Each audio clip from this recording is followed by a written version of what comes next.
Diolch i ni weddio. Diolch i ni ti o Dduw am gyfle arall i ddod yma i dyddoli ti ac yn gweddio felly bydde di'n ein nerthu ni, yn ein harwen ni ac yn dod lawr i'n plith. Ac y bydd ein hyddoliad yn dwy'n clod i'th enw di. Tri gyrha felly wrthym i ni'n gofyn hyn ôl trwy enw ac heiddiant ein harglwydd Iesu Grist. Amen.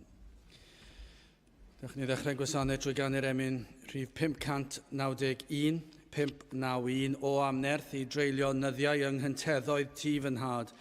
Byw yng nghanol y goleuni twllwch o bridan fy nrhaid. 591 gewn ni sefyll i'w chanu.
Croeso'n gwasanaeth ar ôl yr oedfa fe fydd na luniaeth ysgafn drws nesaf yn y neuadd.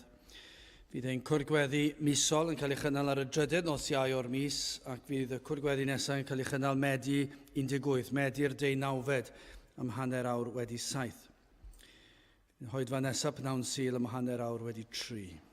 Wrth i'r casgliad cael ei gymryd, gan i ganu tra'r ein heistedd emyn rhif 458, 458 o cymer fy serchiadau'n glai, fy Iesu bob yr un, a gwna hwy yn eisteddfa byr sancteiddiaf i dy hun. 458 gen i eistedd i ganu hon.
Bydd awyn darlleniad o lyfr y Salmau, yr ail salm, salm rhif 2.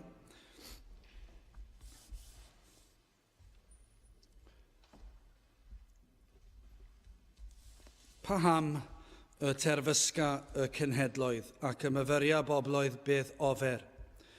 Y mae brenhinoedd y ddeiar yn ymosod a'r peneithiaid yn ymgynghori ynghyd yn erbyn yr arglwydd ac yn erbyn ei Grist ef gan ddywedyd, drylliwn ei rhwymau hwy a thaflwn ei rheffynau oddi wrthym. Yr hwn sydd yn preswylio yn efoedd a chwardd, yr arglwydd a'i gwatwa'r hwynt, yna llefara fe wrthynt yn ei lyd ac yn ei ddiclonrwydd y dychrynau fe hwynt. Minnau a sodais fy mrenyn ar Seion fy mynydd sanctaidd, mynega fy ddedd, dywedodd yr arglwydd wrthyf, fy mab ydw ti, mae fi heddiw ath genhedlais. Gofyn i mi a rhodda fy cenhedloedd yn etifeddiaeth i ti, a therfynau y ddeiar i'th feddiant. Dryllu hwynt a gwialen hearn, maluri hwynt fel llestyr pridd. Gan hynny ar awr hon frenhinoedd, byddwch synhwyrol, barnwyr y ddeiar cymerwch ddisg. Gwasanaethwch yr arglwydd mewn ofn ac ymlawenhewch mewn dychryn. Cysenwch y mab rhag iddo ddigio a'ch difethach chwi o'r ffordd, pan gyneio ei lyd ef ond ychydig, gwyn ei byd pawb a ymddiriedant ynddo ef. Byddai bendith Duw ar ei air sanctaidd ef. Gadewch ni nawr droi at ein harglwydd mewn gweddi. Diolch yn i ti unwaith eto Dduw am gyfle arall i ddod i alw ar dy enw di ac i dod a'n mawl a'n deisyfiadau. Ac i ni yn diolch i'n bod yn gallu dod nid trwy unrhyw heiddiannau ni wedi llwyddo i hennill neu unrhyw gyfiawnder sydd gennym gan ein bod yn gwybod nad oes yr un cyfiawnder yn perthyn i ni. Ond ein bod yn dod trwy gyfiawnder un arall, dy fab di yr arglwydd Iesu Grist. Ac felly trwy ei heiddiannau ef i ni yn gallu dod i alw ar dy enw ac oherwydd hyn yn gwybod bod yna wrandawiad sicr, bod dy fod i'n gwrando arnom gan ein bod yn blant i ti, gan ein bod wedi'n prynu, wedi'n rhyddhau o gaethiwed pechod a Satan, a'n bod nawr yn rhyddion gan ein bod yng Nghrist. Ac felly o Dduw, i ni yn diolch mai trwy ei enw a'i heiddiannau ef, i ni yn gallu dod ata ti, a galw arna ti i drigarhau wrthym unwaith eto, yn galw arna ti i fod yn bresennol yma, yn galw arna ti i wneud dy bresenoldeb yn amlwg i bob un ohonom. Na fydd yr un enaid yn gadael y lle yma, heb sylweddoli dy fod wedi bod yma gyda ni. Efallai o Dduw bydd na rai yn bell oddi wrth y bethau di, i ni yn gweddio y bydd na ymwybyddiaeth, na fydd modd dadlau yn erbyn y ffaith, dy fod ti wedi bod yma gyda ni yn ein hoedfa. Ac felly o Dduw, y bydd yr presenoldeb hwnnw yn peri yr awydd i geisio dy wyneb di. I ni yn gofyn y bydd dy presenoldeb yma mewn fath ffordd, bydd yn ein cyffwr ni i geisio dy wyneb fwy fwy. Byddwn ni yn troi oddi wrth ein hesgelistod ni, yn difaterwch ni, ac byddwn ni yn dy osod i yn ben ac yn arglwydd ar ein bywyd. O Dduw, i ni yn gofyn ti helpu ni yn hyn, i ni yn cyffesu'n gwendid ni, i ni cyffesu mor hwydd, i ni yn troi oddi ar y ffordd, i ni yn gweld pethau'r byd yma ac maent yn ein denu ni, ni'n golwg oddi arna ti, ac i ni'n gofyn ti faddau ni am hyn, ac i'n helpu ni fod yr hyn ddylsen ni fod. O Dduw, i ni yn cyflwyno'n glad i ti ac yn gofyn i ti i dychwelyd unwaith eto i'n plith ni. Dyma yw yr unig ateb o Dduw. Os nad wyt ti yn dod lawr yng ngrym ac yn erth yr ysbryd glân, yna nid oes gobaith i wlad fel hon, nid oes gobaith i unrhyw wlad, nid oes gobaith i'r un enaid os nad yw dy ysbryd i ar waith. Ac felly o Dduw i ni yn gofyn, ar i ti i ddychwelyd unwaith eto, ar i ti tywallt ysbryd arnom fel dy bobl, ar i'r wlad hon fod yn ymwybodol, dy fod ti yn Dduw, dy fod ti goriwch pob Dduw, dy fod y enw di goriwch pob enw arall. Ac o Dduw, y byddwn ni yn cael gweld y wlad yn edifarhau o'i difaterwch llwyr tuag at y bethau di. O Dduw, gweithio felly yn ein plith, i ni yn gofyn i ti weithio heddiw, i ni'n gwybod o Dduw ei fod yn bosib i ti i wneud rhyfeddodau mewn eiliad, O Dduw, yng nghanol oedfa, yr wyt ti yn gallu dod ac presennoli dy hun yma yn ein plith, yng nghanol emyn, yng nghanol gweddi, yng nghanol darlleniad. O Dduw, yng nghanol y bregaeth, yr wyt ti yn gallu dod. Yr wyt ti'n gallu dod ar y cychwyn, yr wyt ti'n gallu dod ar y diwedd, yr wyt ti'n gallu dod yn y canol. Ond o Dduw, pa bynnag pryd yr wyt ti yn dewis dod, i ni yn gofyn am un peth, y byddi di yn dod un plith, ac y byddi di yn gweithio yn rymus unwaith eto. Felly o Dduw, teir lawr un plith, teir di'n gwlad a trigar hawrth, mae cadw'r un drwg i ffwrdd. Bendithiau'n hamser felly yma, diogelan hamser, i ni'n gofyn yn oll felly trwy enw ac heiddiant ein harglwydd Iesu Grist. Amen.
Dewch i ni ganu am yn rhif 169.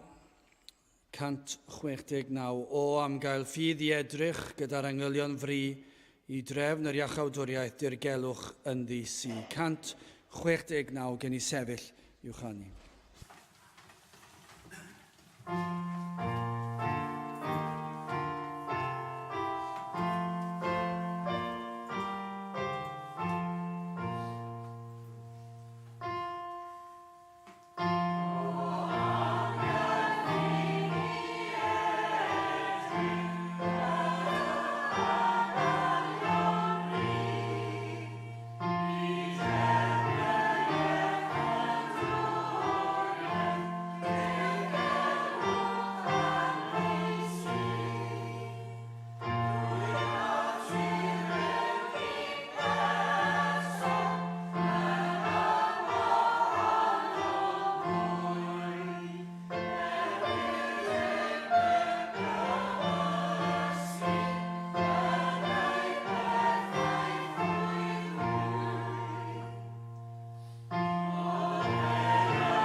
Dawyn testyn o'r salmau, yr ail salm a'r 12fed adnod. Salm 2, adnod 12. Cysenwch y mab, rhag iddo ddigio, a'ch difetha chwi o'r ffordd, pan gyneo ei lyd ef ond ychydig, gwyn ei byd pawb a ymddiriedant ynddo ef. Wel, wrth i chi ddarllen yr ysgrythyr, ac falle bod sawl un yma wedi darllen y Beibl o'r cychwyn i'r diwedd sawl gwaith, ac os nad ydych chi wedi, siŵr o fod, os ych chi wedi darllen yr ysgrythyr rhywfaint, fe fyddwch chi yn sicr fod na lawer o wirioneddau ynddi. Ond y gobeith yw byddwch chi wedi mynd cam ymhellach na gweld bod yna lawer o wirioneddau ynddi, ac mae nid llyfr hanesyddol yn unig yw hi, bod e'n fwy na llyfr hanesyddol. Yn sicr mae e'n lyfr hanesyddol. Mae'r holl eiriau sydd ynddi yn hanesyddol gywir. Mae e'n ddogfen, mae'r ffynhonnell yn gwbl wreiddiol. Dwi wedi deall hynny o dysgu chydig bach o hanes, ac gweld be mae'r uwchradd yn neud yn dysgu hanes. Maen nhw'n chwilio mewn am ffynonellau gwreiddiol ac yn y blaen. Wel, i ni'n gwybod fel ffaith bod yr ysgrythurau y Beibl yn ddogfen sydd yn gwbl wreiddiol. Mae yna ffynhonnell wreiddiol iddi. Mae yna ddogfennau wedi cael ei ysgrifennu yn yr iaith wreiddiol ac yn y blaen, ac mae pobl wedi ffeindio nhw, wedi cyfieithu nhw, wedi mynd yn fanwl gywir i'r cyfieithiad. Ond gobeithio bod chi wedi mynd yn bellach na gwybod hynny. Bys ni'n cymryd yn ganiataol bod unrhyw un yn yr oes i ni'n byw yn ni'n gwybod gymaint o hynny, ei fod yn un o'r llyfrau hanesyddol mwyaf dibynadwy gallwch chi gael. Ond mae e'n air Duw, ac mae e'n mynd ymhellach nac dim ond jyst rhyw lyfr cyffredin. Does dim un ffaith anghywir yn yr ysgrythyr. Does dim un camgymeriad yn yr ysgrythyr. Mae'n rhyfeddol, yn dydi fe? Does dim un camgymeriad o Genesis hyd at datguddiad. Ni'n cofio clywed rhywun yn dweud rhywbeth rhywbryd yn trial dadled a fi ac yn trial dweud, mae'n amlwg bod yr ysgrythyr yn anghywir, achos mae yna gyfeiriad at porthu'r 5,000 ac mae yna gyfeiriad at porthu'r 4,000. Mae'n amlwg bod yr ysgrythyr yn anghywir oherwydd hynny. Ac o'n i ddim wedi edrych ar y pryd, o'n i'n mynd i edrych mewn i'r dwlu gwirion oedd pobl yn dweud felly, o'n i'n mynd i sylweddoli bod nhw'n defnyddio hwnna. Ni'n dweud, wel, fe borthodd e'r 5,000 ac fe borthodd e'r 4,000. Beth yw'r broblem? Ac mae'n anhygoel sut yma'r bobl yma yn trio crafu rhywbeth, yn chwilio am rhywbeth, rhyw anghysondeb yng Ngair Duw, i ddweud, dyna ni, nid Gair Duw yw mae yna gamgymeriad yna. Yr oedd un o'r efengylwyr yn ysgrifennu bod e'n 4 ap, dyna i chi gamgymeriad 1,000 o wahaniaeth. Ond na, fe borthodd e gwahanol niferoedd o bobl. Does dim un camgymeriad. Chwiliwch chi am y camgymeriad a fe fydd na ateb amdani. Chwiliwch am unrhyw wall yn yr ysgrythyr ac fe fydd na ateb i'w roi iddi. Efallai pethau chi'n dod at y fi ar y stryd ac yn dweud, mae yna rhyw anghysondeb fan hyn, falle byddem digon allu gen i gallu ateb chi ar y pryd, ond rhowch hanner awr fach i ni, i fynd i chwilio mewn i'r ysgrythyr a darllen y llyfrau ac i chwilio mewn byddwn ni'n gallu dod ag ateb nôl i chi. Bob tro, does dim camgymeriad yn y Beibl. Does dim camgymeriad hanesyddol yn y Beibl. Drychwch chi ar effeithiau hanesyddol yna, am y gwledydd gwahanol, a'r byddinoedd gwahanol, a'r brwydrau gwahanol. Does dim camgymeriad. Mae'r holl broffwydoliaethau yn rhyfeddol. Pob un wedi wireddu, does dim un proffwydoliaeth. Yn y cannoedd ar filoedd o broffwydoliaethau sydd yno, does dim un wedi methu cael ei chyflawni. Pinnau degau o flynyddoedd yn ddiweddarach, neu cannoedd, neu miloedd, neu ni'n gweld bod ar fi'n cael ei chyflawni, bod popeth ymnynelu at y ffaith ei fod e'n mynd i cael ei chyflawni. Does dim un. Byddwch chi'n gallu dod o hyd i unrhyw anhawster. Pob manylun yn yr ysgrythyr, o'r lleiaf hyd at y manylun mwyaf pwysig. Does dim un gwall. Mae'r disgrifiadau yn gywir, ac yma yn y salm hon, i ni'n gweld mae'r salmydd yn proffwydo am yr Iesu, y Meseia yn dod. Ac i ni'n gweld cywirdeb y salm, does dim byd allan o le yma. O'r holl salm yn y 12 adnod sydd yn y salm, does dim un adnod amheus. Does dim un adnod byddwch chi'n dweud, wel, doedd hwnna ddim yn wir i ddweud. Ac mae'n eitha manwl yn diwedd. Dwi ddim yn dweud fel mae rhai pobl yn sôn am broffwydolaethau, chi gallu gwneud rhyw broffwydoliaeth cyffredin. Dwi'n credu gewn ni dywydd garw y flwyddyn nesaf, a wedyn mae'r flwyddyn yn dod a fe gafon ni dywydd garw. Nid math yno broffwydolaethau. Mae'r broffwydolaethau yn yr ysgrythyr mor fanwl, ac maen nhw'n cael eu chyflawni mor gywir i'r lythyren olaf, mae e'n wirthiol, mae e'n gwbl wirthiol. Ac mae'r salm yma yn llawn gwirioneddol. Mae e'n ddisgrifiad gyfan gwbl lawn a chywir o'r byd. Disgrifiadau oedd yn wir pan ynganwyd y salm y tro cyntaf, a chi'n meddwl beth sy'n anhygoel, mae e dal yn wir heddiw. Petai'r byd a'i honiadau yn gywir. Dwi'n meddwl am eiliad bach, gadewch i ni roi lle bach i'r byd.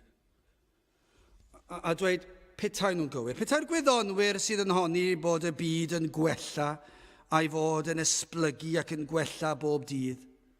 Ystyriwch petai hynny'n wir. Mae e tu hwnt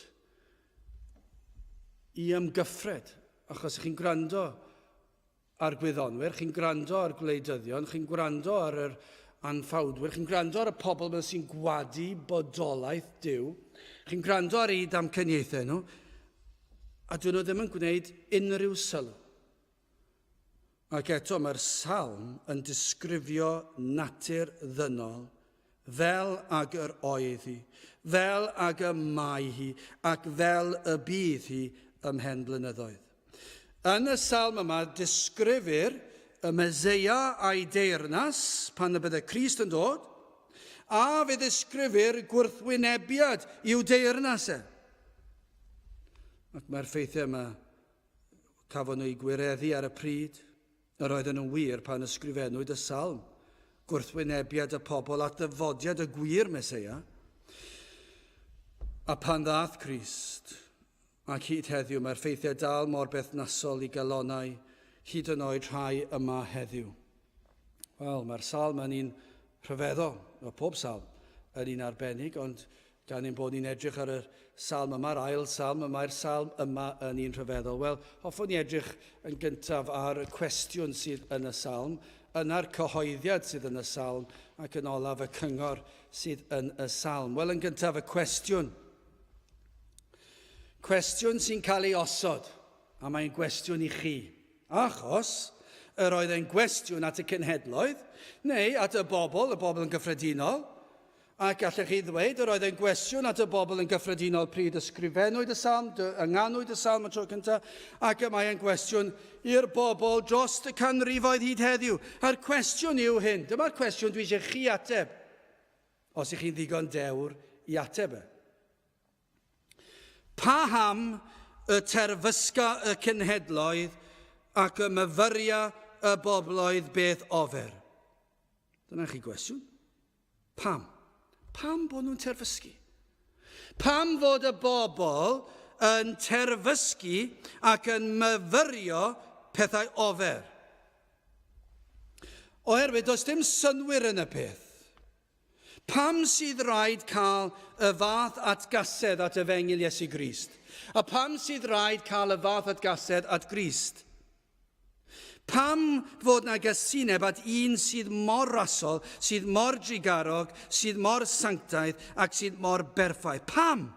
Pam mae'r efengil yn cael ei ffregethu, ac mae'r efengil yn rhad, ac mae'n efengil sydd mor ryfeddol, pam ei fod yn achosi gymaint o broblem i bobl? Ydych chi roed wedi meddwl am hynny?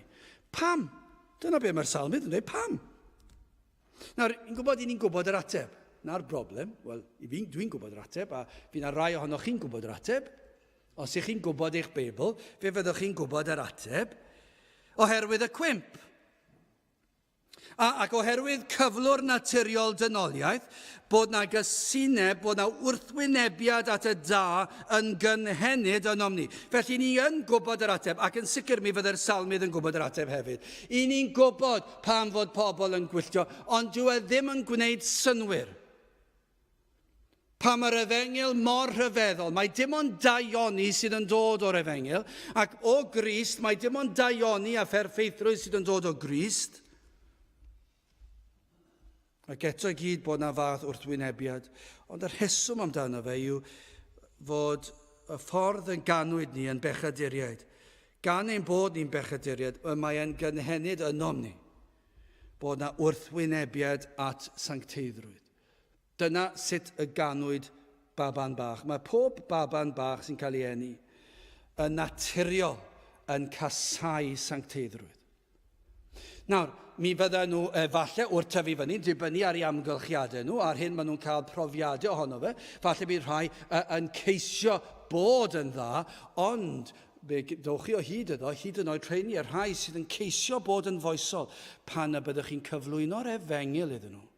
A gwir sancteiddrwydd, oherwydd mae'r moesau maen nhw yn ceisio i'w wneud, y gweithredoedd da maen nhw'n ceisio wneud, maen nhw'n ei gwneud nhw mwyn cael clod. Maen nhw eisiau clywed pobl yn eu clodfori nhw. Ac felly pan nad oes clod yn dod, maen nhw'n gwylltio ac yn digio ac yn mynd yn flin. Ac wedyn pan maen nhw'n clywed am yr efengil, am sancteiddrwydd, gwir sancteiddrwydd, mae yna rhywbeth yn y bobl dda yma sydd yn casau gwir sancteiddrwydd. Mae pob un a aned yn casau Duw ac yn casau'r gwir Duw ac yn casau'r efengil. Mae'n rhan ohono ni. Nawr I ni'n gwybod yna, ond eto mae'n iawn gofyn y cwestiwn. Mae'r salmydd yn iawn I ofyn y cwestiwn. Pam? Achos mae yn ategu ffolineb y byd wrth ofyn y cwestiwn, ond dyw e. Pan I chi'n gofyn y cwestiwn, bod ni'n gwybod yr ateb, mae'n pwysleisio I chi fan hyn sydd ddim yn gredinwyr, mae'n pwysleisio I chi twptra eich sefyllfa chi. Paham y terfysga'r cenhedloedd ac y myfyriau bethau, y bobloedd bethau ofer. Achos yma, I ni'n cael gwir ddisgrifiad o gyflwr dyn. Paham y terfysga, nid pam bod yna gynnwrf bach. Dwi ddim yn dweud pam bod na aniddigrwydd ymhlith y bobl. Dwi ddim yn dweud pam bod yr efengil yn chosi rai I deimlo'n anghysurus, ond mae'n dweud paham y terfysga. Mae'r gair mae'r salmydd yn ei ddefnyddio yw terfysg. Chi roed I meddwl am beth yw ystyr y gair terfysg? Yn y gair mae'n ar ymdeimlad yma o dorf yn dod ynghyd. Pobl yn ymgynnull. Y gair Saesneg sy'n fel mob. Ac I ni wedi clywed amdano fe ar y newyddion yn America, do. Ac I fel llynedd, flwyddyn cyn, oedd yn digwydd yn Lloegr hefyd. Pan mae yna rhyw ddigwyddiad, yr heddlu falle yn gwneud rhywbeth, mae'r bobl lleol yn anghytuno gyda fe, ac felly maen nhw'n gwylltio ac yna maen nhw'n ymgynnull, ac wrth i'r ymgynnull mae dod ynghyd, a'r bobl mae dod ynghyd, mae'r gwylltineb yn ffyrnigo fwy, ac mae un yn dweud rhywbeth yn llall, ac yna mae rhywun arall, ac mae'r we yn ofnadw am hyn, a mae yna negeseuon yn mynd allan ar y we, ac ar ei ffonau symudol, ac maen nhw'n trefnu I gwrdda mwyn terfysgu yn erbyn yr heddlu, ac yn ymosod ar y siopau, ac yn tynnu ac yn dwyn pethau o'r siopau, ac mae'r terfysg yma'n digwydd. Wel, dyna'r union air mae'r salmydd yn defnyddio I ddisgrifio chi. Pam I chi mor wyllt ac mor grac gyda'r efengil? Pobl wedi cyflyru gan gysineb, gan atgasedd. Nawr, ni wedi gweld hyn dro o tro yn hanes y byd, ond I ni'n gweld heddi hefyd. Ond nid oes na gymaint o gysineb at efengil ac at Iesu Grist. Cysineb sydd fel môr byrlymus yn chwyrlio. Chi wedi gweld môr stormus. Dyna, pan chi'n gweld, os chi yn gweld lluniau o'r gwledydd tramor yma, ac yn Prydain hefyd, ac yn Lloegr, welon ni fel chydig o flynyddoedd yn ôl, ac yn allan yn America, ac chi'n ei weld chi'n gweld gwynebau'r bobl yma, chi'n gweld y ffordd maen nhw'n pigo boteli lan ac yn cynnau fflam iddo fe, ac yn ei daflu fe. Mae'r casineb ar ei gwynebau nhw, ac mae'r gwylltineb, mae fel darlun o'r môr yn diwe. Y môr ar ddwrnod stormus yn byrlymu ac yn chwyrlio, mae'n poeri atgasedd, yn ddi-reswm. Mae yna un darn o'r don yn mynd ffordd, mae darn arall o dŵr yn mynd ffordd, ac mae'r gewyn gwyn yma'n hedfan dros y lle I gyd, ac mae'n chwifio dros y lle I gyd, a dyna beth yw'r elfen yma o derfysg. Dyna sut mae rhai llawer yn teimlo tuag at yr efengil. Pam? Dwi'n gwneud synwyr, ond mae'n gwneud synwyr, achos ni'n gwybod yr ateb, achos dyna sut ydych chi. Mae yna rhywbeth cynhenid yno chi sy'n casau sancteiddrwydd. Ond beth sydd yn neud yn waith yw nid gwylltineb yr eiliad oedd e. Pan ych chi'n cael terfysg, dwi ddim fel rhywun yn bwmpio mewn i chi a chi'n troi rown ac yn dweud pam nes di na. Dwi ddim fel rhywun yn dweud rhywbeth i chi, chi'n troi rown ateb nôl a chi wedi colli tymer. Dwi ddim yn colli tymer, nid colli tymer sydd fan hyn, terfysg. Mae terfysg yn rhywbeth sydd wedi cael ei drefnu. A mae rhywbeth sydd wedi cael ei gyflyru. A rhywbeth ych chi wedi ystyried. Achos mae'n mynd ymlaen ac yn dweud, ac y myfyria y bobloedd beth ofer. Mae'n dweud i myrfyrio am y peth. Maen nhw wedi meddwl am y peth. Maen nhw wedi meddwl am pethau ofer. Hynny yw, maen nhw wedi caniatáu i'w dychymyg pechadurus ddod i gasgliadau ffôl am ddiwau efengil. Dyma beth sydd mae'r salmydd yn dweud i'r byd, i'r angrediniwr fel. Mae e fel rhai sydd, dwedwch chi, yn eich ysgol chi, gan bod yna rai ifanc yma, neu yn y coleg, gan bod rai hynach da ni, neu yn y gweithle, gan bod yna rai chydig bach yn hynach to, neu lle bynnag arall i chi eisiau sôn da do. Lle bynnag mae'n ei bobl yn ymgynnull, efallai, dyma beth sydd wedi digwydd yw hyn, chi wedi gwrando yn nhw. Maen nhw'n dweud y mae Duw yn greulon. Y mae Duw yn caniatáu rhyfeloedd, felly bai Duw yw e. Mae Duw yn caniatáu newyn, felly bai Duw yw e. Ac felly chi'n myfyrio yn eich pen gydag eraill sydd yn cyflyru chi i'r ymdeimlad o derfysg. Ac efallai byddwch chi fel ni'n nes ymlaen yn y salm, bydd yn dweud, bydd eich cyfeillion chi yn dweud, chi ddim yn cael dod i fan hyn a fan draw. Chi ddim yn cael gwneud hyn. Ac i chi meddwl, pam na gai wneud hynny? Mae'n iawn, dwi'n nabod Cristnogion lawr yn lôn sy'n ei wneud e, felly mae'n rhaid bod yn iawn. Ac felly chi'n teimlo, a chi'n gwrando, ac chi'n meddwl, mae Duw yn anheg, ac i chi ddim myfyrio pethau ofer am Dduw. Chi wedi gwrando ar yr angredinwyr, ac i chi wedi dod i'r casgliad, mae'n hwn iawn, ac felly mae yna derfys gynnwch chi, ac i chi'n wyllgacwn. Dyna beth mae salm. Peidiwch â meddwl bod chi'n unrhyw beth newydd, achos mae hwn wedi digwydd ers miloedd o flynyddoedd. Fe ddigwyddodd e amser y salmydd. A no 2, mae brenhinoedd y ddeiar yn ymosod a'r peneithiaid yn ymgynghori ynghyd yn erbyn yr arglwydd ac yn erbyn ei grist ef gan ddywedyd. Nawr, ond nid y bobl cyffredin yn unig sydd yn gwylltio, be mae'n dweud yw'r brenhinoedd hefyd ac arweinwyr y wlad. Ac eto, i ni'n gweld, nid ymateb sydyn oedd ganddyn nhw chwaith. Dylsen nhw fod i bod mwy ofalus, ond chi'n gweld, nid colli tymer sydd fan hyn. Yr oedd y brenhinoedd a'r arweinwyr wedi gosod eu hunan mewn safle, wedi paratoi eu hunan am ei gwrthwynebiad. Mae brenhinoedd y ddeiar yn ymosod. Nawr, yn yr ystyr gwreiddiol, mi fydd hwnna'n golygu wedi dod ynghyd, wedi gosod ei hunan mewn safle i ymosod ar yr arglwydd. Dyna beth nath y brenhinoedd, y pobl clyfar yma, pobl cyfoethog yma, yr arweinwyr yma, rai a gwaed brenhinol ynddyn nhw. Yr rhai sydd yn doeth.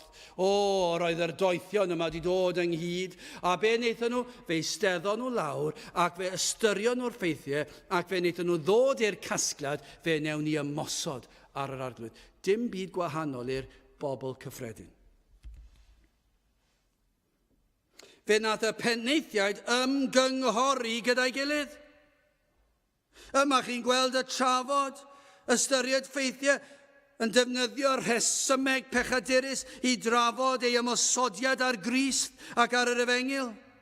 I ni wedi gweld hyn yn dofe. Dyma be mae salmydd yn dweud pryd hyn. Ond fe ddigwyddodd o'r cychwyn. Yr oedd Herod allan am waed Crist o ienedigedd. Fe eisteddodd Herod lawr ac fe ystyriodd e'r ffeithiau ac fe ath allan am ei waed oedd mor grac. Ond ers hynny, dyna oedd hanes Crist yn ei weinidogaeth yn ei farwolaeth ac ers hynny y mywydau ei weisio heddiw arweinwyr yn ymgynghori yn erbyn yr efengil. Ond nid yw hwnna'n wir. Edrychwch chi ar ein gwleidyddion ni. Mae'r ail salm, meddyliwch chi, ydy'r salm yma wedi cael ei ddefnyddio ar gyfer heddiw. Mae brenhinoedd y ddeiar yn ymosod a'r peneithiaid yn ymgynghori ynghyd yn erbyn yr arglwydd ac yn erbyn ei grist ef. Ond ydy o'n wir heddi?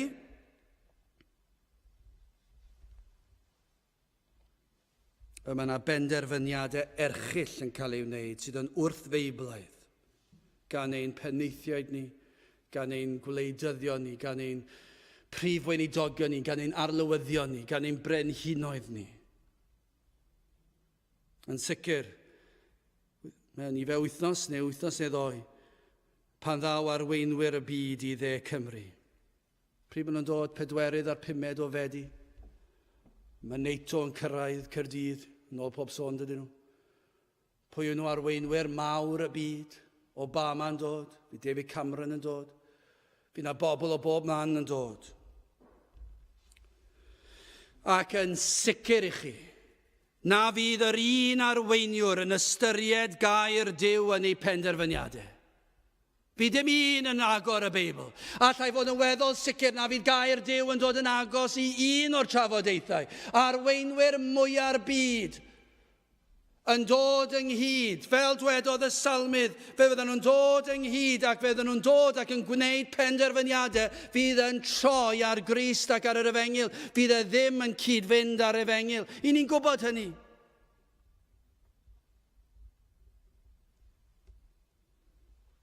Mae'n drychinebus i feddwl, ond eto i ni'n gwybod y mae e wedi broffwydo. Yr hyn byddant yn ei penderfynu, yr hyn fydd dyheuad y bobl cyffredin. Dyma fe fydd y penderfyniadau mewn pythefnos, adnod 3. Adnod 3 fydd penderfyniadau arweinwyr ein gwlad ac arweinwyr gwledydd eraill. Adnod 3. Dryllwn neu rhwymau hwy a thaflwn neu rhyffynnau oddi wrthym. Dyma be fydden nhw'n wneud. Fe fydd y bobl am ei rhyddhau o gyfyngiadau yr Efengyl. Fe edrychant ar gyfraith Duw, ei ordeiniadau, ei wirionedd yn ei air, fel iau, fel baich drom, anioddefol, fel rhwymau sydd yn dyn o'i hamgylch nhw, fel haffau sydd wedi clymu o'i amgylch nhw. Ac fe fydden nhw eisiau dryllio nhw, fe fydden nhw eisiau taflu'r haffau yma i ffwrdd.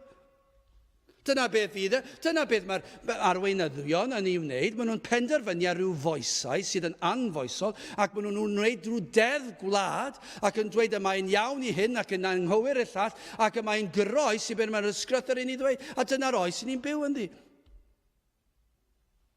Fi ddim ildio i air Duw. Fi ddim plygu i air Duw. Ond oedd y salmydd yn dweud dyna fel fydd hi. Dyna fel oedd hi a dyna fel fydd hi. A dyna fel mae'n mynd i fod. Ond nid oes na rai yma,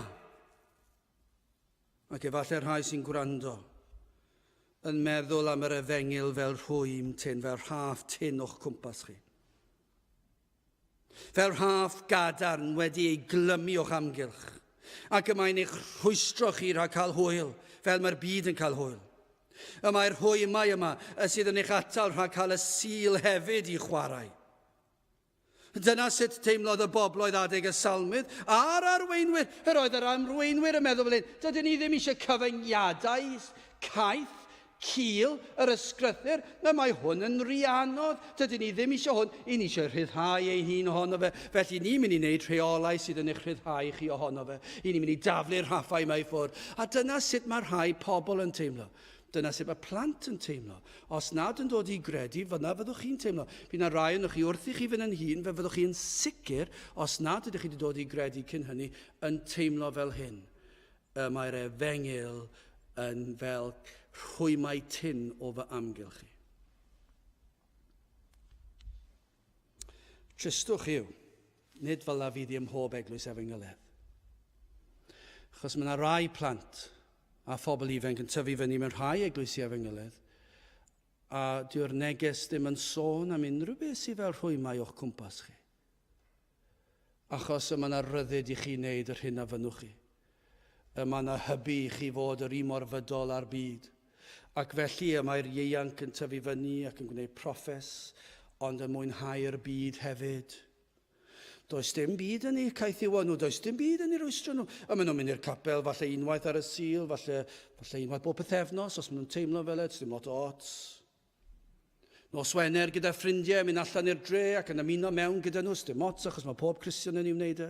Wrth yna fy'n hun cyd-fyw a gilydd, y bechgyn a merched yn cyd-fyw gyda gilydd ac yn anfoes o, dim ots, mae Cristnogion yn ei wneud e, ac mae'r capeli yn rhoi sêl bendid ar y peth. Cyn bellai bod chi wedi ymddiried yn Christ am faddeuant pechodau, dim ots am eich bywyd chi. Ac does dim byd am yr efengyl sydd yn eich caethiw o chi. Does dim byd amdano fe. Ac felly, yn anffodus, mewn rhai eglwysi efengyledd, does dim y broblem yma, a does dim yr atgasedd allanol at yr efengyl. Achos diw'r efengyl ddim yn cael ei ffrigethu yn ei lawnder ac yn ei birdeb. A dyna i chi drychineb cyflwr ein gwlad ni heddiw. Matthew 11 adnod 30, dyma i chi gwir gyfyngiadau, sy'ch chi eisiau dweud canis fy iau sydd esmwyth, am baich sydd ysgafn. Chi o beth i'r Cristion? Mae'r cyfyngiadau yma, sy'ch chi eisiau galw nhw'n hynny. Mae'r baich, mae'r iau, i'r Cristion, mae'n bleser i'w gario. Mae'n fraint i'w gario. Dwi e ddim yn feichus, dwi e ddim yn anodd, dwi e ddim yn drwm. Mae'n ysgafn, mae'n esmwyth, mae bod yn un â Christ, mae bod yn un o aelodau o deulu Christ, a'r holl gyfyngiadau mae'r byd yn sôn amdano, mae hwnna'n anodd, ond i'r Cristion nag yw. Mae cadw'r sul yn bleser i'r Cristion, dwi'n ddim yn faich, ond i'r angredadyn, mae fel rhaff yn fy nghlym i fi, dwi ddim yn cael gwneud hyn ar y sul, ac yn ar nos Wener, mae'r byd yn mynd yn ei feddwdod ac yn ei anfoesoldeb, i'r Cristion, mae hwn yn faich i fi, bod fi ddim yn cael mynd gyda nhw. Mae hwn yn esmwyth, mae hwn yn braint, mae hwn yn bleser, ond i'r angredadyn, mae fel rhaff yn fy nhynnu fi lawr. Rhufeiniad 8:15, canis ni dderbyniasoch ysbryd caethu wedrach ni beriom, either derbyniasoch ysbryd ma bwysiad, trwy'r hwn yr ydym yn llefain, a badad, mae'r Cristion dweud, mae'r cyfyngiadau yma, mae'r byd yn sôn amdanyn nhw. Dyn nhw ddim yn gyfyngiadau. Dwi'n blentyn i Dduw, mae hwn yn fraint. Mae hwn yn rhywbeth dwi'n ei groesawu ac yn ei gofleidio. Ond i arweinwyr ein byd ni, ac i bobl cyffredin ein byd ni, i bawb yn ein byd ni, maen nhw'n dweud dryllio neu rhwy mai hwy, a thaflw neu rhyffynau oddi wrthym. Mae rhaid cael gwared ar y maglau yma, mae eisiau gwared ar y chain yma, sydd yn ynghlym i fi lawr. Dwi eisiau bod yn rhydd, a dyna beth mae'r byd fel, a dyna fel maen nhw. Ac mae'r haffau yma ambell waith yn ei wneud nhw mor grac, a mae fel ei bod nhw'n terfysgu. Ac yma nhw wedi gwylltio. Fel dwedes i ar y cychwyn, mae'r Beibl wastad yn iawn, diwe. Sa'n credu bydd y neb yn gallu dadled o hwnna. Ewch i unrhyw eglwys efengyledd ffyddlon, ac dyna beth ddowch chi o hyd iddo. Dyna beth nhw'n tystio iddo. I ni wedi weld e. Blwyddyn ar ôl blwyddyn ar ôl blwyddyn. Cenhedlaeth ar ôl cenhedlaeth. Drwchwch chi ar ein cymdeithas ni, drwchwch ar y newyddion, a be welwn ni, gwrandewch chi ar y reolau, ar y deddfau, y mae'r arweinyddion yn ei gwneud, ac be maen nhw'n gwneud, mae nhw'n rhyddhau'r rhaffau yma, maen nhw'n mynd mor bell i ffwrdd o'r ysgrythyr a sydd ffosib, ac maen nhw'n troi cefn arno, ac maen nhw'n mabwysiadu pethau eraill, ac maen nhw'n cofleidio crefyddau eraill, ac maen nhw'n dweud mae pob peth yn iawn, maen nhw'n mor bell i ffwrdd a gair Duw a sydd ffosib. Yn union fel mae'r salmydd yn ei ddweud. Does dim byd newydd yma. Mae'n berffaith gywir. Wel, yn ail, beth am y cyhoeddiad yma, mae'r salmydd yn ei roed. Chi sydd yn gwrthwynebu Crist yma heddi. Chi sydd yn codi dwrn at Dduw a'i efengyl, chi sydd yn anwybyddu ei orchmynion, gwrandewch ar Dduw ar hyn sydd ganddo ei ddweud, achos adnod 4. Yr hwn sydd yn preswylio yn y nefoedd a chwardd, yr arglwydd a'i gwatwar hwynt. Gafodd rhywbeth tebyg, cweit yr un peth, ond rhywbeth tebyg i'r ystyr yma, gael ei ddweud bore yma. Yr hwn sydd yn preswylio yn y nefoedd a chwardd. Os ych chi'n meddwl, os ych chi'n digwydd bod yn un o arweinyddion y wlad, jyst dychmygwch chi petai posib, bod un o'r arweinyddion yna sydd yn mynd i ddod i Gaerdydd mewn chydig o ddyddiau, un o'r rai mwyaf pwysig y byd, yn digwydd bod wedi taro ar Capel y Rhath am hanner awr wedi 3 ar y we, ac wedi gwrando, a ddim yn gallu siarad Cymraeg, ond yn darllen yr is-deitlau Saesneg. A dychmygwch chi fod yr un yna'n dechrau dweud, dwi'n mynd I ddod ar rheol yma, ddeddf yma I fewn. Dwi'n gwybod fod yn groes I be mae'r ysgrythyr yn ei ddweud. Dwi'n gwybod fydd yr efengylwyr yn gwylltio gyda hwn ac yn grac gyda fe ac yn dweud eich bod chi'n mynd y ffordd anghywir. Ond dwi'n mynd I wneud e. Ac maen nhw'n llawn hyder. Ydyn nhw, achos nhw'n pobl fwyaf pwerus y byd. Be fydd Duw yn ei wneud? Fydd e'n chwerthin. E fe a chwardd. Yn y nefoedd. Mae'n edrych lawr yn nhw, mae'n edrych yn nhw o'r nefoedd. Ac mae'n, dyma'r arlywydd, dyma'r prif weinidog, yn dod â'i syniadau pitw, gwrth efengil. Ac mae Duw yn edrych yn nhw, ac a chwardd, ac a'i gwatwar hwynt.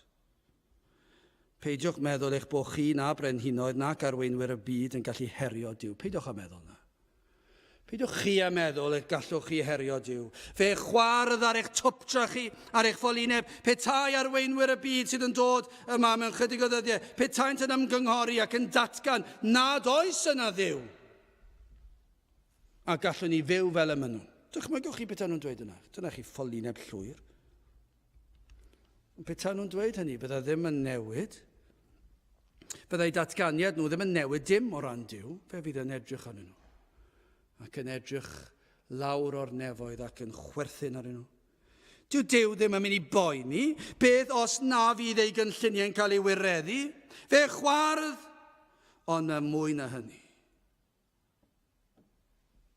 Am eich gwrthodiad chi, adnod 5, yna y llefara fe wrthynt yn ei lyd, ac yn ei ddiclonrwydd y dychryna fe hwynt. Fe ddaw ei ddigofaint arnoch. Mae hyn yn digwydd tra fod y bobl yn byw ar y ddaear hyd yn yma yna'n bosib yn diwedd. Fe ddaw ei ddigofaint ar rhai tra'n byw. Fe anfonodd farn ar Jerusalem yn do fe. Fe dywallodd ei ddigofaint arnynt am ei gwrthodiad o'r Iesu. Ond fe ddaw digofaint ar y rhai ei gwrthodant. Fe fydd atebolrwydd. Fe ddaw llyd yr arglwydd.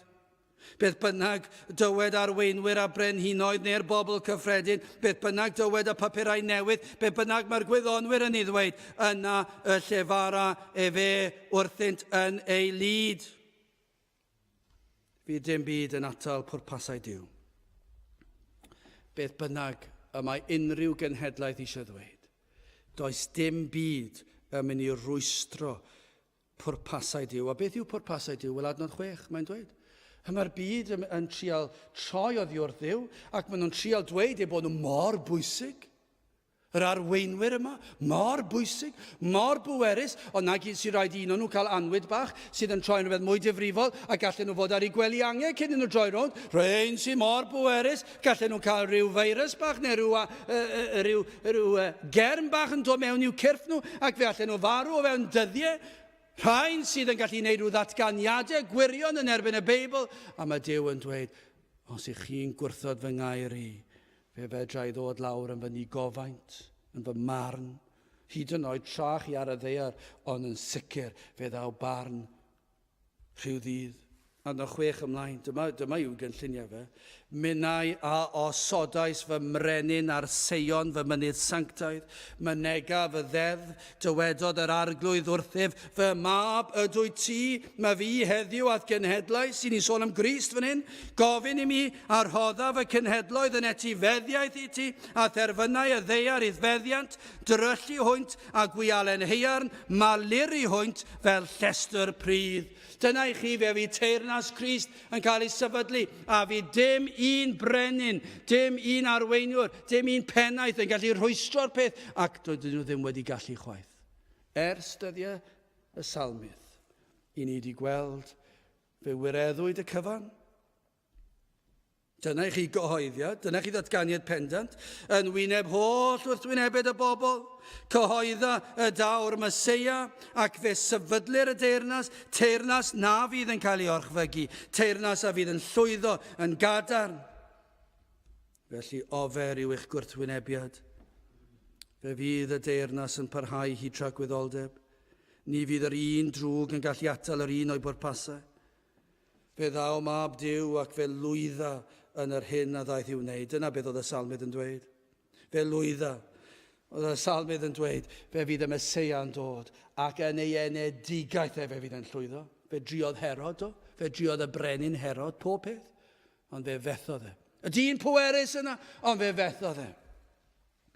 Fe lwydda yn ei weinidogaeth fe lwydda yn ei fywyd yn ei farwolaeth yn ei atgyfodiad beth bynnag dywed y byd, bydd mab Duw yn ennill y frwydr, ennilla'r fuddugoliaeth i ni.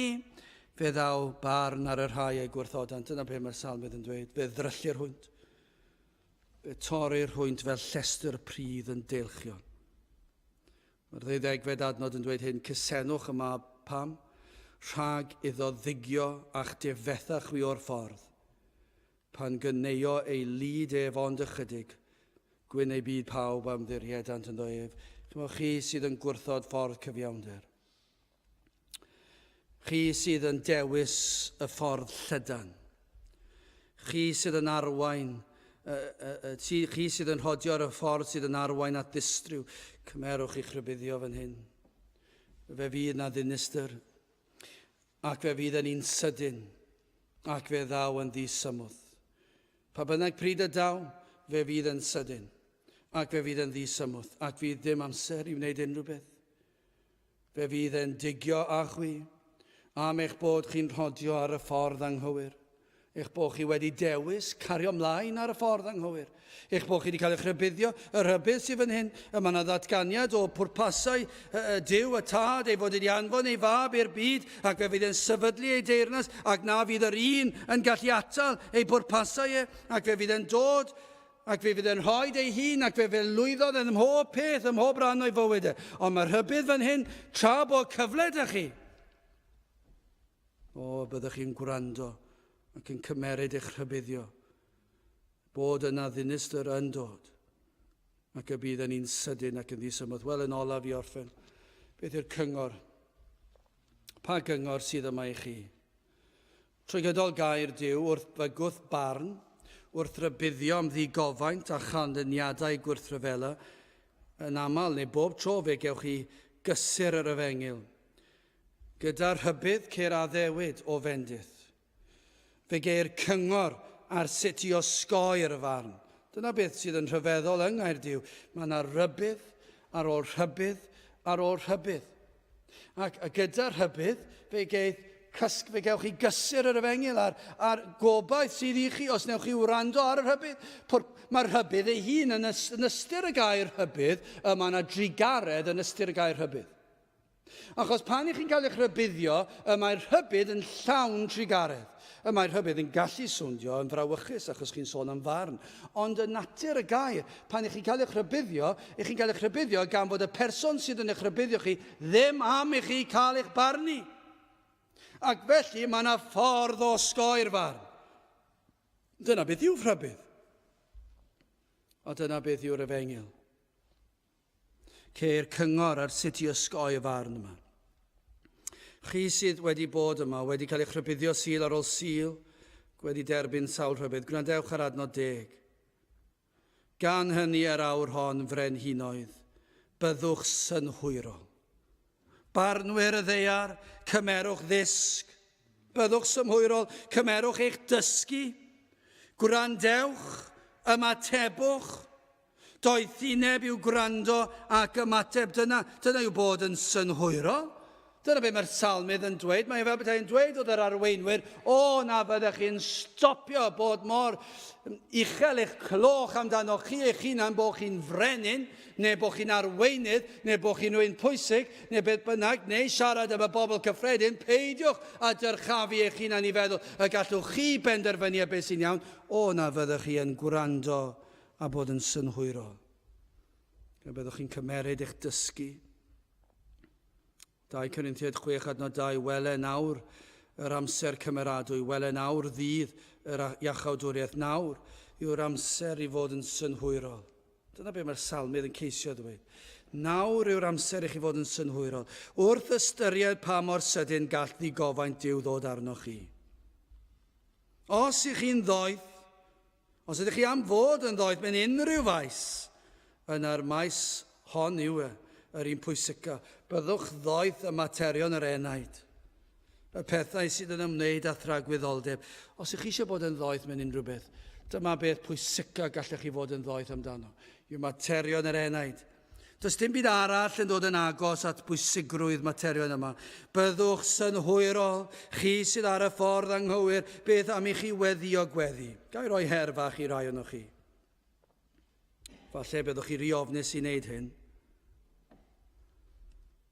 Ond falle byddwch yn helpu chi brofi. Falle bod chi'n ansicr ac yn meddwl, yw'r pethau yma'n gywir a'i ffeidio. Wel, os ydych chi'n meddwl felly, byddwch yn synhwyrol, a beth am i chi weddio gweddi fach, yn gofyn i Dduw ddangos y ffordd yr ydych arni, ac i ddangos sut ffordd yw i, a beth yw i diweddu. Beth am i chi wneud na? Os nad oes dim byd yn y pethau hyn, does dim byd â chi golli nag oes.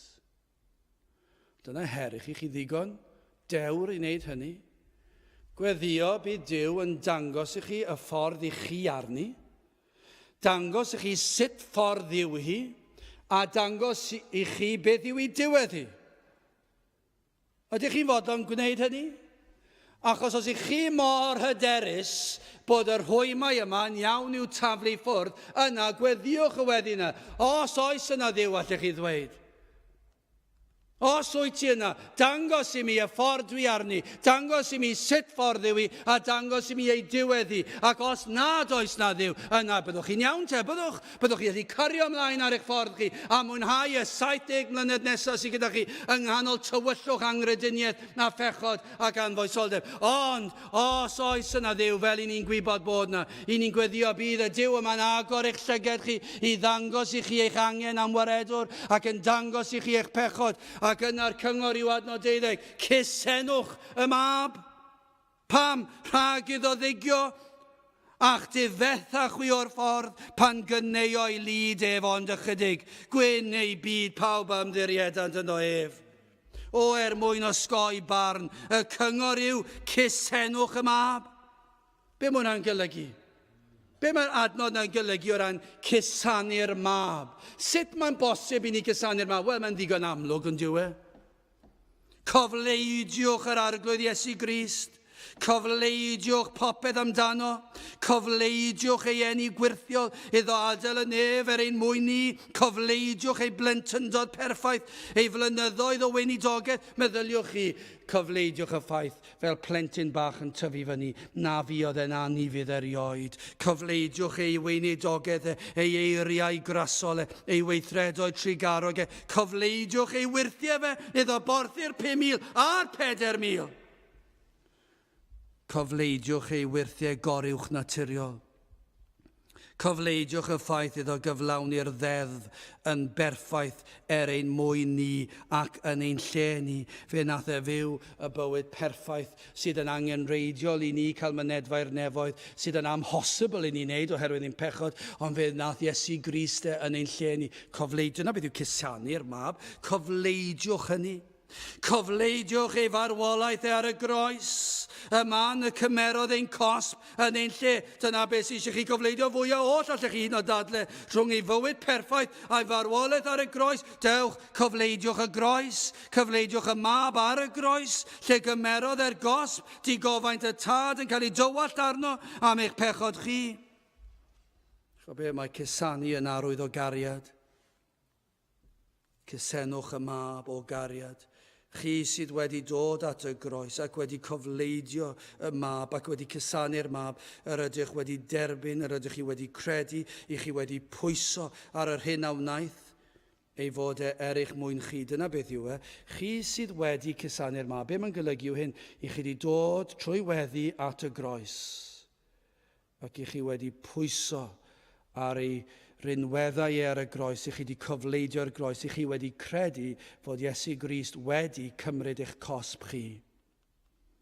A pan ych chi'n cofleidio'r mab ar y groes, i chi'n credu fod ei berffeithrwydd yn cael ei roed i chi, fod ei glogi'n cyfiawnder yn cael ei roed i chi, ac bod chi nawr yn berffaith yng ngolwg y tad.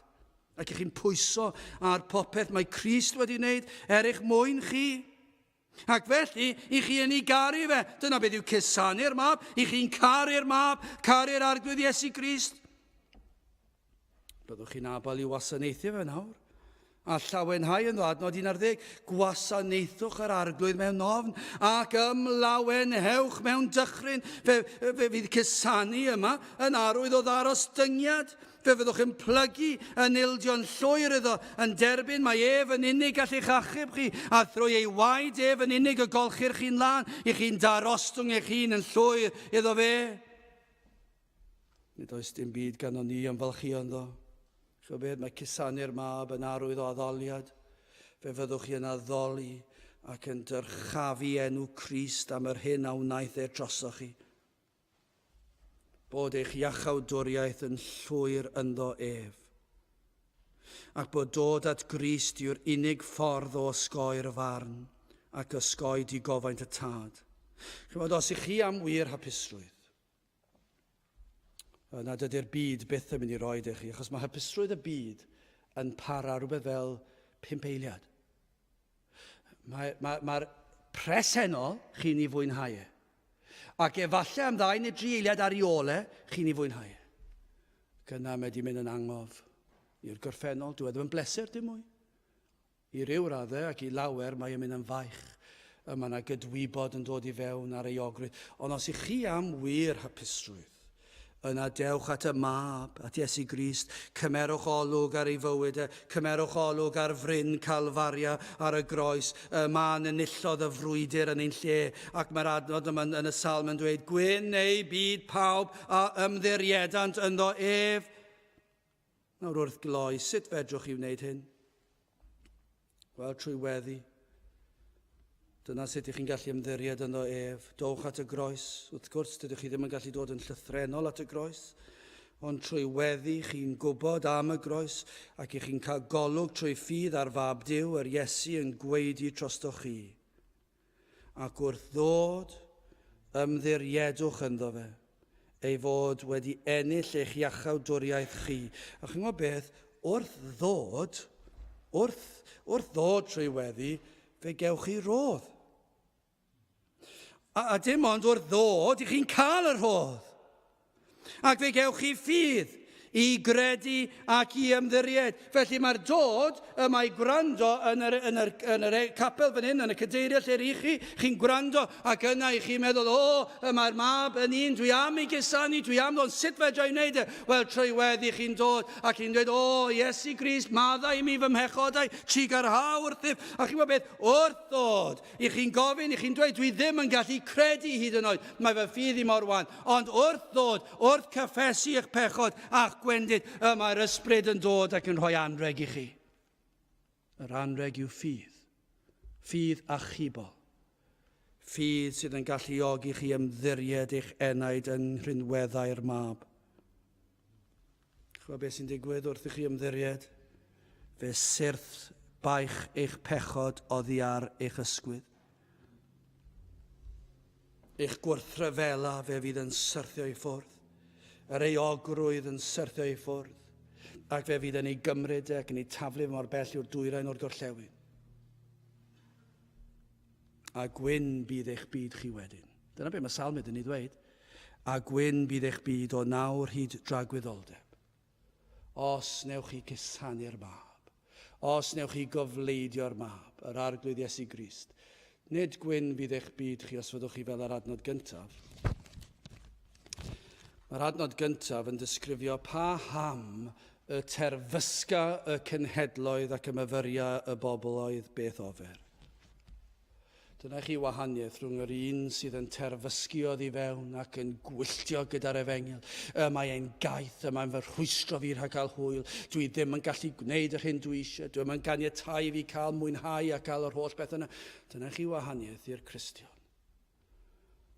Mae'n cofleidio popeth am y mab. Cysenwch y mab. Pam rhag iddo ddigio chi? A'ch difetha chi ar y ffordd?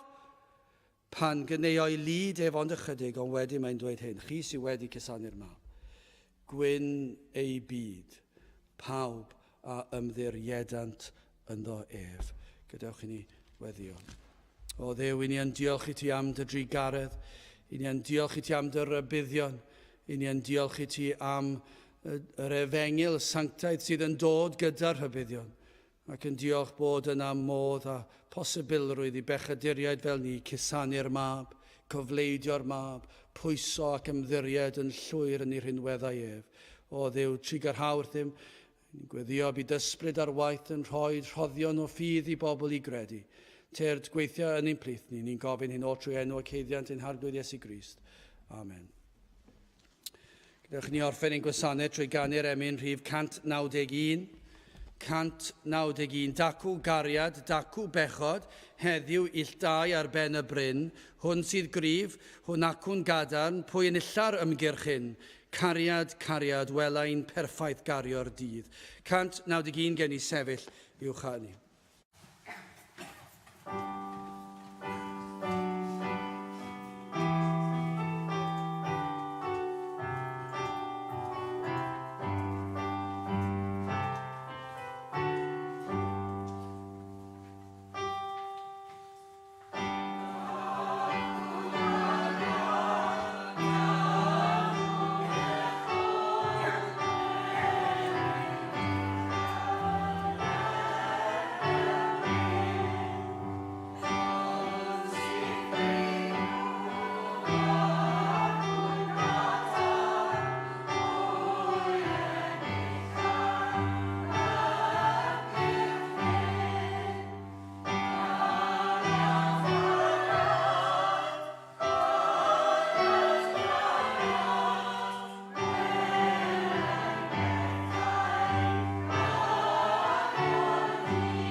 A nawr bydde di ras ein harglwydd Iesu Grist, yn chariad Duw, a'n chymdeithas yr ysbryd glân, fod gyda chwi oll hyd byth. Amen.